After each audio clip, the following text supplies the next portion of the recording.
one of the biggest problems in our culture, of the many, is that we think of love as a feeling, first and foremost.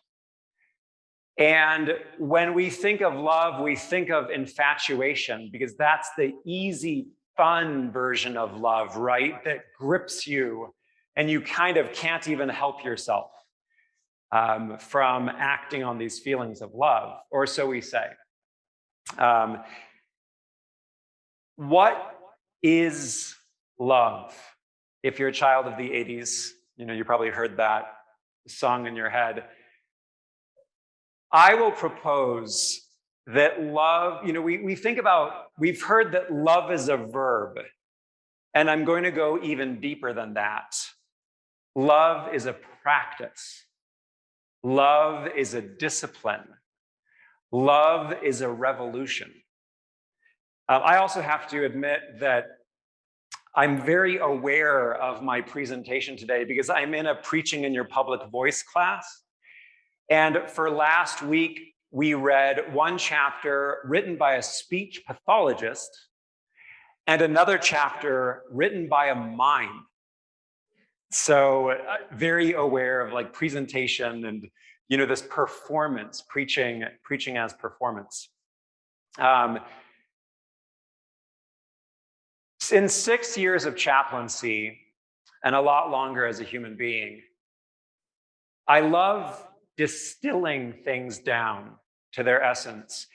And I have a proposal that everything we ever say and everything we ever do is asking a single question. I love sweeping statements and provocation. From the moment that we cry because we smell bad, we may not care, but we're uncomfortable as babies. I think everything we ever say and do is asking a single question. And it's, do I matter? I think everything we ever do is asking this question, do I matter? Do I matter in a way that matters? Do I matter in a way that changes things? So when I'm giving advice about dating to my female friends, I say the single word that you want dealing with men is trainable. Think about men like puppies, even though puppies are cuter, as a friend commented. So the fundamental question is, when I say that something matters to me, does your behavior change? When I communicate what I need, who I am, how I feel, does it make a difference in your behavior? And this is why it's so dangerous and counterproductive that we think of love as a feeling. Because when we think of love as a feeling, we say, but I love you. Therefore, I should be able to express myself however I want at you. And that's not loving. There's a couple Bible passages and Bible phrases that illustrate this very powerfully. So in the Metaphysical Dictionary, we learn that Simon Peter, represents the stages of faith. And there's this story in John 21 where Jesus and Peter are having a fish breakfast barbecue. And they're talking about love. And the cool thing is that you don't understand it in English because you can't understand it unless you're reading in Greek, which I've done, you're welcome. And so in English, the story goes something like this. Jesus and Peter are having their fish breakfast.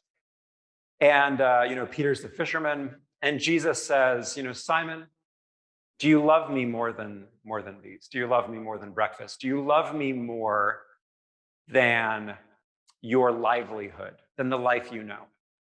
And Simon Peter says, yeah, you know I love you. And Jesus says, feed my sheep. Then he says again, Simon, do you love me more than all this, more than these? And Simon says, yes, you know everything. You know I love you. And Jesus says, feed my lambs. And then the third time, Jesus says, Simon, do you love me? And Peter's like, goodness gracious, yes. Like, you know I love you. And Jesus says, feed my sheep. One of the cooler experiences I've had, thanks to my friend Reed Moon, is I looked through J.R.R. Tolkien's Bible. His name was signed in the front. And in this passage, he had Greek notes in the corners. So not just Elvish that he invented. So in Greek, so in English, this is a story about priorities and love and perspective and all of that. And in English, it seems like Peter's frustrated that Jesus asks him 3 times. But even in English, it doesn't say that. It says Peter was distressed that Jesus asked him the 3rd time, do you love me? Because Jesus uses a different word. So in Greek, there are 2 words that are used in this passage. One is the gold standard. We'll get to the golden rule in just a second, but the gold standard of love, and that is agape. You may have heard that term. So agape means selfless love that is concerned about what the other person needs and what is best and what is highest. When Paul in 1 Corinthians 13 says, love is greater than all of these, he is talking about agape. And so Jesus says, Peter, Simon Peter, do you have agape for me? And Peter responds with the word phileo, which is the word for like fondness. So we could retranslate the passage something like this. Jesus says, are you devoted to me, Peter? Are you devoted to me? And Peter says, yeah, I'm fond of you. And Jesus says, but are you devoted to me? And Peter says, yeah, I'm fond of you. It sounds like some relationship discussions, doesn't it?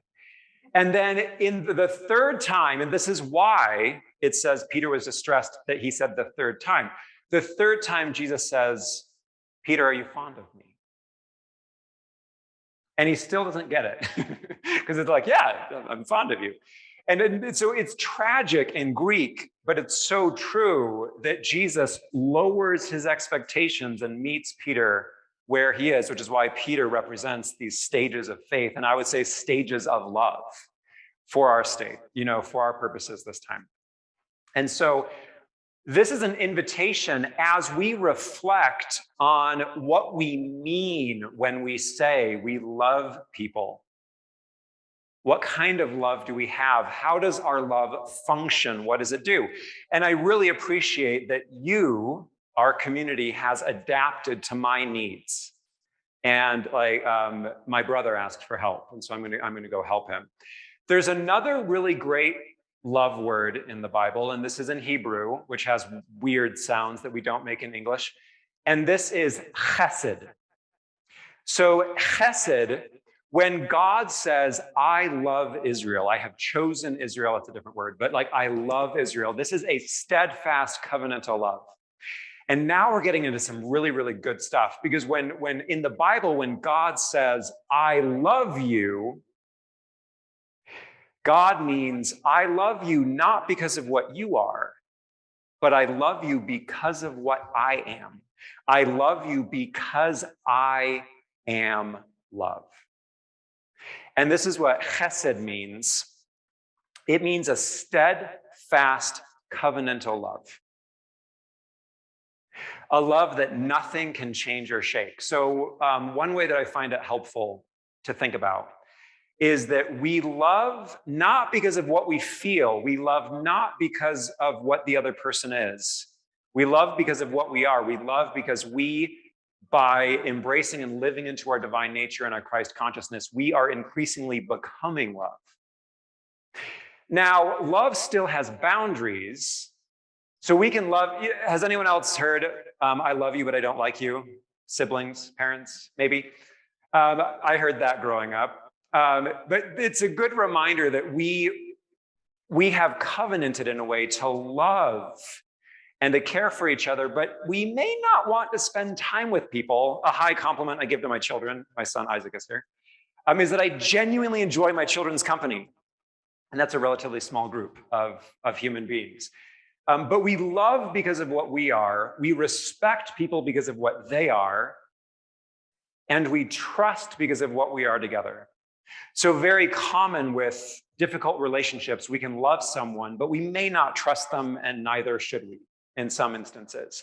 But I love this idea of a covenantal, steadfast practice of love. And this is where we get into love as becoming, which is the purpose of unity. So I would suggest, speaking in unity principles, that we release these simplistic, hormonal, immature, infatuation-based, dissatisfaction-based versions of love that the media sells us. Now, let me tell you, in my work as a hospice and hospital chaplain, I see love.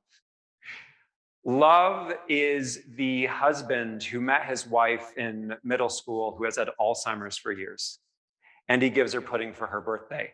Love is the father that I saw just last week who put his daughter with cerebral palsy to bed in the same ICU room where his disabled son was dying. That is love. Love is the two sisters sitting in the room of the facility where their sister is dying. That is love. This is an amazing practice and becoming of love. And so what I want to end with is the fact that as we work with the training of love, as we practice loving, no matter what's going on, because we are love, because it's what we value, because it's our true nature, we transform the world and we make real the world as love and society as love. Thank you.